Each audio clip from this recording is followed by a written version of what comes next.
Hi and welcome back to today's morning report on Wednesday the 10th of December with me, Richard Perry, market analyst at Tech Markets.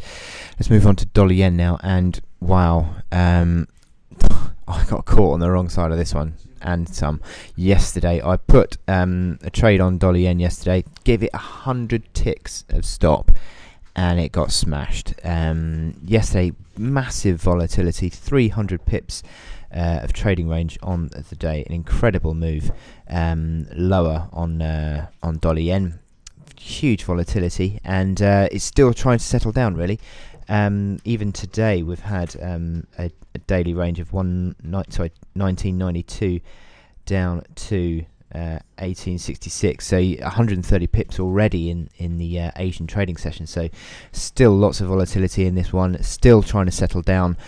How do we play dollar yen now? Well, we've still got you would argue that you're still actually trading above this key reaction low of 117.22. So trading above that key reaction low means you're still in the bull phase. You might well have broken this big uptrend, which I've been speaking about recently, this big uptrend that dates back to early November, this green line here. You may well have broken that uptrend, and that is certainly a concern, but you're still trading above this key reaction low of 117.22, which is the first real support that we've got in this chart.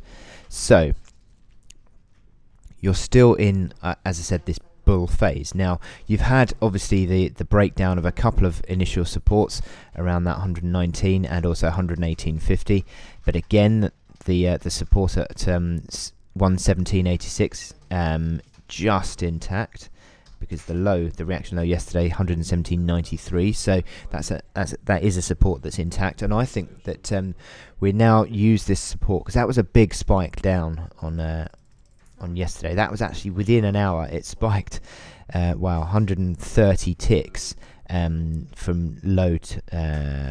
high to low, and then almost retraced all of it.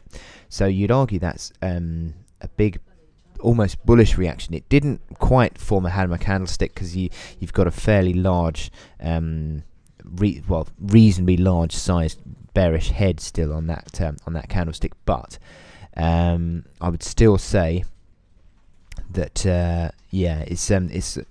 it's had a fairly positive reaction, and if we can hold on to this reaction low at 118.66 now on dollar yen, then we might start to see a bit of consolidation and potentially regaining some of the upside impetus. Now the key resistance we're obviously looking out for on the near-term basis is that reaction high that we've had overnight, 119.92. So I'd say around about 120 is your basis of resistance, and then the upside level above that is again another big figure higher, pretty much 121 bang on. So a couple of levels for you to look at there on the upside, but certainly at the moment we're still trying to form a bit of support, still trying to figure out exactly where dollar yen's going to go near term. But I still think that not everything is lost yet for the bulls. I still think that with this big key reaction low at 117.22 intact, I would say that we're still in play for this bull run. Although obviously some severe questions are being asked, we're not pulling away from the bull camp quite yet. So I wish you good luck in your trading on dollar yen today, and I will speak to you later. Thank you.